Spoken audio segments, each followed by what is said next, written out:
Hey everybody, how's it going? Today I'm doing another cologne review for you, and I have one from Alexandria Fragrances, which is a cologne house primarily. I've just done another review on their cologne of Fahrenheit if you want to check that one out. Gotta have my coffee. First off, before we get into it, I want to say again, thank you for watching everybody. I know it's been, like I said before, about a month since my last video, and really like 3 months since my last cologne review. And just another quick heads up for people that thankfully or hopefully still watch me. I'm in my new house. I'm settled into my office, and things are going really well. So videos should pick back up at a more frequent pace, and yeah, hopefully I can get way more content out for you guys. Feeling pretty good about the channel again. You know, we take breaks sometimes. You got to do that once in a while. So anyways, today I'm doing a review on Royal Equestrian from Alexandria Fragrances, which is a clone of LAYTON by Parfums de Marly. Very popular fragrance, very highly regarded fragrance, and based on everything that I've seen, you know, whenever I buy a fragrance or stuff like that, I do a lot of research and a lot of watching reviews and reading reviews to try to get a general consensus on things, and it seems like this one's pretty high. I have never smelled LAYTON by Parfums de Marly, I'll tell you that right now, so I can't tell you how close it is to the original. But sometimes with clone fragrances, I'm okay with that because I am more interested in seeing how it smells on its own. Although I will say from a lot of the reviews I've read, this one is pretty damn close, and it seems like it actually has better performance. So if you're not okay with the fact that I'm able to compare it directly to the original, I totally understand. So this is a 1 ounce. It's a small bottle. Very small bottle, but I kind of like it. It's like a little baby bottle. And this, I believe this was $38. It might have actually been a little less because I think there was a sale. So price-wise, Alexandria is a little bit pricey for clones, although I will say they're very, very high quality. So it's like you're almost paying a little bit of a premium for certain things, but certain things are actually cheaper. Certain things have substantially better longevity than the originals. So you have to do your own research there and decide if it's worth the cost for you. I don't think they're outrageously expensive. Like if they're, you know, full-size bottles were like $80 or $100 or something, I would think that would be ridiculous. I don't think they're terribly overpriced for what you're getting, but you know, some people do complain about the price of them, and I totally understand that. Again, that's just something you're gonna have to decide yourself. If you're like me and you like clones and things like that, it's okay. Before I actually do the review, and again, I'll leave a description when I actually start, just because, you know, I like to talk sometimes. I didn't want to say, like, clone, when the fragrance community talks about clones, people do get kind of like real testy sometimes. It's very strange. I don't think it's like super frequent, like it's the majority of people, but you do see a lot of times in like Fragrantica and stuff, people just hate clones, dude. And they get real combative with you when you start talking about it. And it's like, I don't know, it's just very weird. I don't know why I'm saying this. I guess, you know, if someone says, I think that sucks, that's total garbage, I don't like that, you know, that's fine. That's just someone's opinion. And I say that about a lot of stuff. I think a lot of stuff sucks. But it's like when people cannot accept that you like this, you know, when they get real heated, that you actually enjoy this thing and get real combative or like testy with you. And you know, my suggestion, if you encounter that a lot, just don't, you know, you're the one purchasing it, you know. So if you like it, get it. If you don't like it, don't get it. Don't let people get into that weird sort of thing. I think it's a weird sort of like sunken cost fallacy sort of thing, or like people have like this bizarre sort of ownership with these expensive fragrances where it's like, oh, I purchased it, so I have some sort of weird ownership over it, so you need to do the work too. It's like, fuck that, you know. It's scented water at the end of the day, so someone needs to like smoke a joint or something and calm down. I just thought I'd say that. Anyways, let's get into it. Alexandria Fragrances. So I'll say, because I haven't smelled the original LAYTON, I'll tell you something that I have smelled that this smells very similar to me if you've smelled it, and that's Happy Land Signature by Happy Land Studio. E.J. Wells, great perfumer. Not totally, but there are striking similarities, especially in the opening kind of spice smell. This is a warm, spicy, sweet, kind of inviting sort of scent.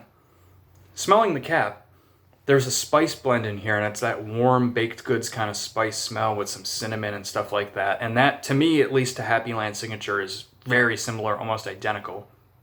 It made me wonder what was going on there. Maybe they ordered the same sort of oils or something like that. In fact, they actually used to have Happy Land solid fragrances on Alexandria, and you can still buy an Alexandria Fragrances branded barbershop scent that EJ sells on his website. So I don't know what's going on there. But yeah, right off the cuff, that spice, warm spice smell smells exactly like Happy Land Signature.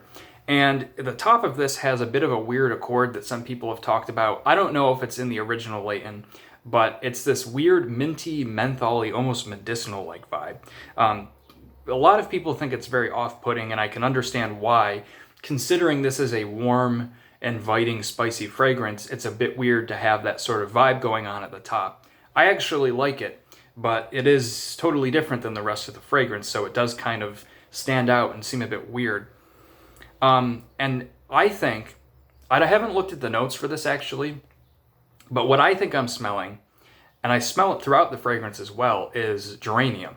I'm distinctly smelling a sort of floral geranium in the middle of this. It's not outrageously prominent, like I wouldn't say this is a floral fragrance at all, or a geranium heavy fragrance, but I am distinctly smelling geranium, and I really, really like geranium. I think it smells amazing.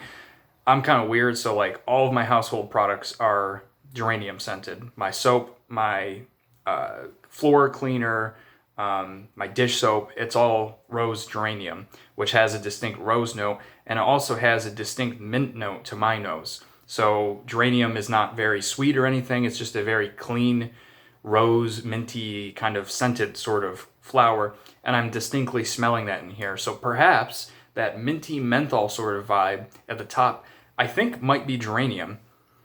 Could be. A lot of people say there's also a prominent apple note, which Layton is kind of known for, and I can't pick that up. I can't smell apple. I'm smelling citrus. I'm smelling that geranium minty sort of vibe, and some woods, which is making that mentholated sort of accord. To be honest, though, I don't really have much of any experience with fragrances that have apple notes in them, so that's probably why my nose is not accustomed to smelling that. It does not poke out to me. I don't smell apple or anything like that, but dozens and dozens, hundreds of people have said they distinctly smell apple. Layton has apple, so I'm not saying they're wrong. I don't think my nose is attuned to smelling that sort of thing, although I would, because I like the smell of apple. So then after that goes away, which it's very short-lived actually, it's less than 5 minutes I'd say, then we come into the fragrance proper, which is this gorgeous, warm, spicy, woody sort of scent. And you're smelling like a touch of vanilla. One difference I did hear from the original Layton to this is that the original has a more prominent, very smooth, gorgeous vanilla note, where in this it's toned down. And I would definitely agree with that. I am smelling vanilla in this, but it's way in the background. It's way turned down. I love vanilla, so I kind of wish that this perhaps had a bit more of that prominent vanilla.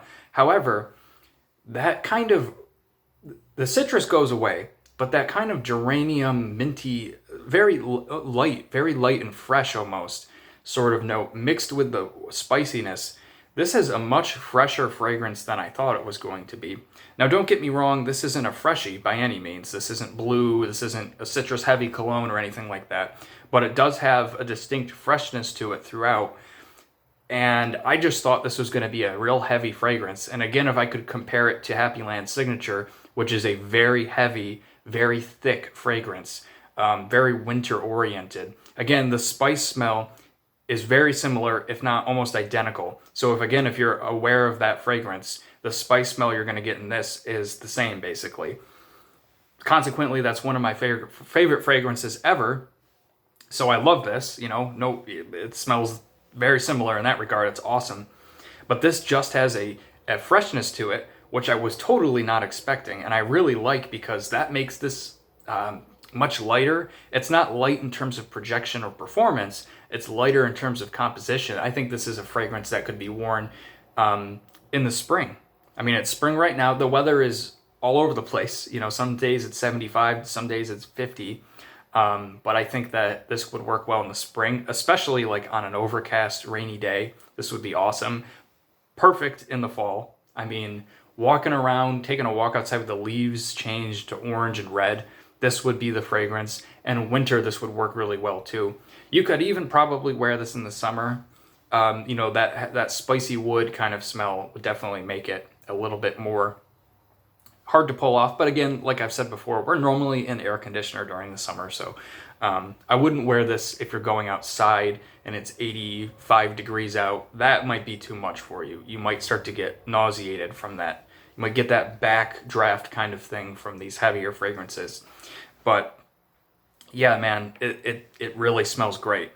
And I think, again, because of that fresh kind of, really the geranium is what I'm smelling that is pushing this into be a bit more fresh than I anticipated, is making this seem like something that would be very useful for a lot of different scenarios. So you could wear this on a date, totally. I think you could wear this to the office. Now, it's a pretty strong fragrance.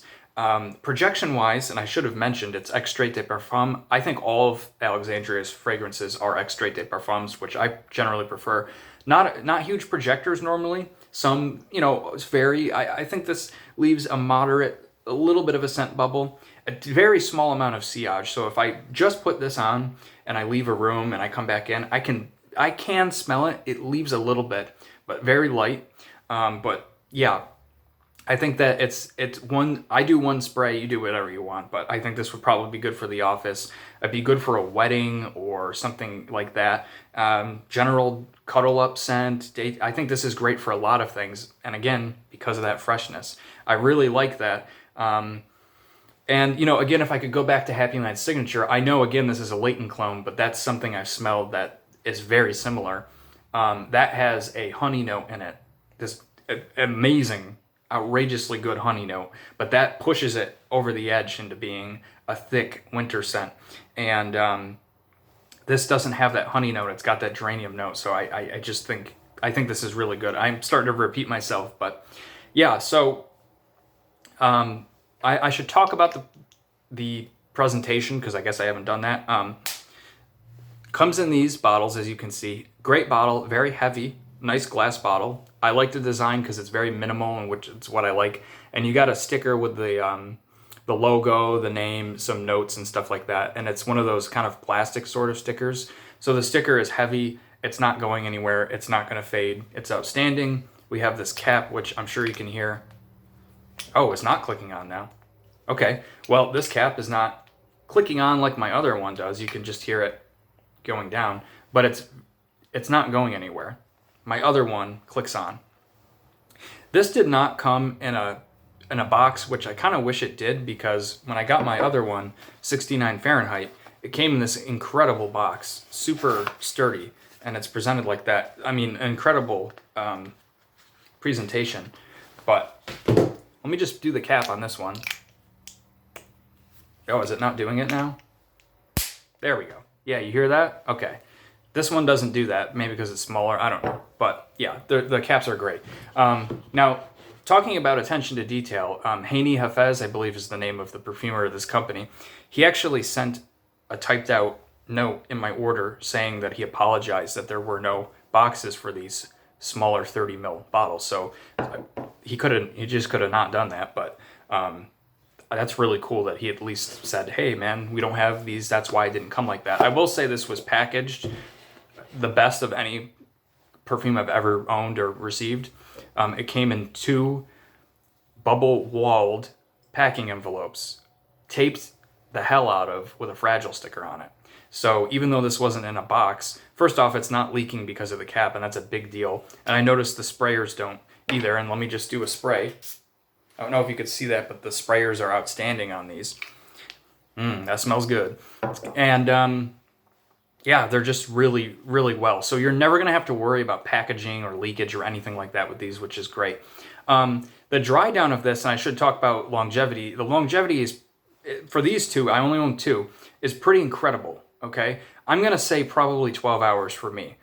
This is one of those colognes where, at least for me, I can shower, I can do whatever, and it's not going away. I'm still going to smell it on my wrist or something like that. The extreme dry down of this, you're left with just the base notes, which I'm getting a peppery wood smell. Nothing exciting, a very basic smell, but still a nice smell. It almost has a touch of like an ambroxan smell to it. This doesn't smell like ambroxan throughout, and there's no ambroxan. I can't really pick it up, but at the end, that pepper gives that kind of quality to it. That's very far into the life cycle of the fragrance, like 10, 12 hours plus.